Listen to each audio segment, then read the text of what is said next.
August 15 లోపు రుణమాఫీ చేయకపోతే రాజీనామా చేస్తావా? సీఎం రేవంత్ రెడ్డికి హరీష్ రావు సవాల్. మరి రైతు బంధే పూర్తిగా ఇవ్వలేదు, రుణమాఫీ ఎలా చేస్తారంటూ ఎద్దేవా. రేవంత్ రెడ్డి అంటే మాటల కోతలు, కాంగ్రెస్ అంటే కరెంటు కోతలు. హామీలు ఇచ్చి మోసం చేసిన కాంగ్రెస్ను పార్లమెంట్ ఎన్నికల్లో ఓడించాలని పిలుపు. ఆగస్టు 15 లోపు 39,000 కోట్ల రైతుల రుణమాఫీ చేయకపోతే పదవికి రాజీనామా చేస్తావంటూ సీఎం రేవంత్ రెడ్డికి మాజీ మంత్రి సిద్దిపేట ఎమ్మెల్యే హరీష్ రావు సవాల్ విసిరారు. సంగారెడ్డి జిల్లా కొండాపూర్ మండలం మల్లేపల్లి గ్రామంలో ప్రెస్ మీట్ పెట్టి ఆయన మాట్లాడడం జరిగింది. అయితే నేనేమంటున్నా అంటే ఈ 39,000 కోట్ల రైతులు అని చెప్పేసి ఎవరిని అంటాను? అయ్యా హరీష్ రావు గారు, ఈ తెలంగాణలో 39,000 కోట్ల మంది రైతులు ఉన్నారని చెప్పేసి నువ్వు చెప్తా ఉన్నావు. మరి ఈ 39,000 కోట్ల మంది రైతుల్లో ఎంతమంది భూస్వాములు ఉన్నారు? ఆ భూస్వాములు మొత్తాన్ని తీసిపడారు. 5 ఎకరాల కన్నా ఎక్కువ ఉన్నవానికి రుణమాఫీ చేస్తే ఎట్టి పరిస్థితుల్లో మేము కూడా ఊరుకునేది లేదు.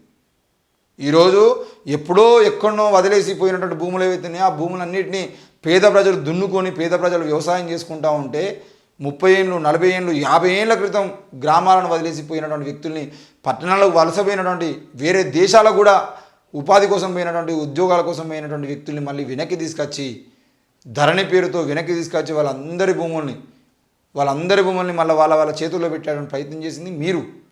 ఈరోజు ఒక్కో గ్రామంలో ఒక్కో భూస్వామికి 100, 200, 500, 1000 ఎకరాల భూములు ఉన్నాయి కదా. మీ కుటుంబ సభ్యులు కూడా 1000 ఎకరాల భూములు ఉన్నాయి కదా. మరి ఈ భూములన్నింటినీ ఉన్నటువంటి 100 ఎకరాల్లో ఉన్నటువంటి భూములు వాళ్ళు రైతులు ఎట్లయితారు? వాడు ఎప్పుడన్నా వ్యవసాయం చేసిండా? కేసీఆర్ వ్యవసాయం చేసిండా? కేసీఆర్ కింద కూలీలు 100 మంది ఉన్నారు. ఈరోజు ఫామ్ హౌస్లో ఉన్నటువంటి ఆ కూలీలందరూ కూడా వ్యవసాయం చేస్తున్నారు. మరి వాళ్ళ పేరు మీద గుంట భూమి లేదు, వాళ్ళ కౌలుకు సంబంధించిన విషయంలో రూపాయి సంపాదన లేదు. మరి కేసీఆర్ రైతు ఎట్లయితాడు? హరీష్ రావు రైతు ఎట్లయితాడు? 100 ఎకరాలు ఉంటే మల్లారెడ్డి రైతు ఎట్లయితాడు? ఈ విషయాలు చెప్పాల్సిన అవసరం ఉంది.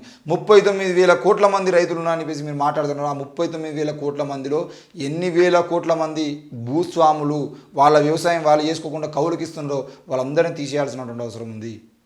మరి నువ్వు ఇస్తున్నటువంటి సవాల్ మాత్రం వాస్తవమే. ఆగస్టు 15 లోపు రుణమాఫీ చేయకపోతే నువ్వు రాజీనామా చేస్తావా అని చెప్పేసి రేవంత్ రెడ్డిని ప్రశ్నించడం సరైందే, ప్రశ్నించాలి. కానీ 10 ఏళ్ల పాలనలో మీరు చేసినటువంటి పని ఏందో కూడా చెప్పుకోవాల్సిన అవసరం ఉంది.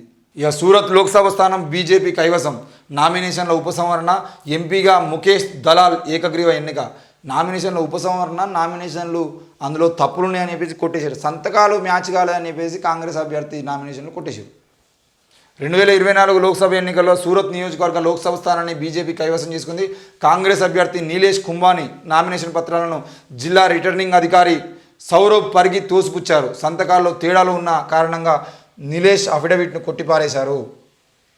చూడండి, సంతకాల్లో తేడాలు ఉన్నాయని చెప్పేసి 4 సెట్లు, మళ్ళీ 1 కాదు 2 కాదు 4 సెట్ల కాంగ్రెస్ అభ్యర్థి 4 సెట్ల నామినేషన్ పత్రాన్ని కొట్టేసి మరి కాంగ్రెస్ పార్టీ సబ్స్టిట్యూట్గా నామినేషన్ వేసిన సురేష్ పదసాల, అంటే కాంగ్రెస్ పార్టీ నుండి రెబల్గా, మనం అంటే రెబల్ అని సబ్స్టిట్యూట్ అని కాకుండా రెబల్ అని మాట్లాడతాం.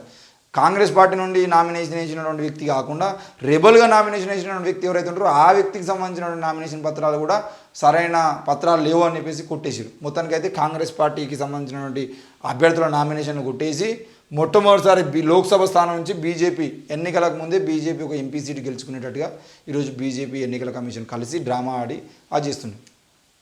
అయితే ఎన్నికల కమిషన్ సంబంధించిన విషయంలో నాకు ఇప్పటికీ అర్థం కానటువంటి విషయం ఏంటంటే, ఎన్నికల నామినేషన్ పత్రాలు సమర్పించినప్పుడు ఏ పత్రాలు ఉండాలి, ఏముండాలి అని క్లియర్గా చెప్పిన తర్వాత అందులో ఏమైనా మిస్టేక్ ఉండేది ఉంటే ఇంకో పలానా పత్రాలు మీకు ఇందులో మిస్టేక్ ఉన్నాయమ్మా, వీటిని కూడా తీసుకొచ్చుకొని నామినేషన్ వేయాలని అని చెప్పేసి తిరిగి పంపించడానికి ప్రయత్నం చేస్తే ఏమవుతుంది?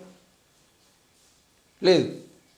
ఈరోజు అసలు అట్లాంటి ఏమీ లేకుండా ఎంత ఈజీగా నామినేషన్ కొట్టేరు, ఈ నామినేషన్ కొట్టేరు.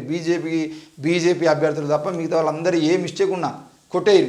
ఒక్కసారి బీజేపీ అభ్యర్థి కాంగ్రెస్ అభ్యర్థి పెట్టి మరి వీళ్ళకి అన్ని ప్రూఫ్లు ఉన్నాయా, వీళ్ళు అన్నీ కరెక్ట్గా నింపిరా, వీళ్ళు నింపట్లేదా, వీళ్ళకి తేడా ఏముందని చెప్పేసి చెక్ చేసేది అవకాశం ఇచ్చేది ఉంటే మంచిగా ఉండవు. ఒకసారి అట్లాంటి అవకాశం ఇచ్చేది ఉంటే ఎవడెవడో ఏం చేస్తానని క్లియర్గా అర్థమవుతుంది.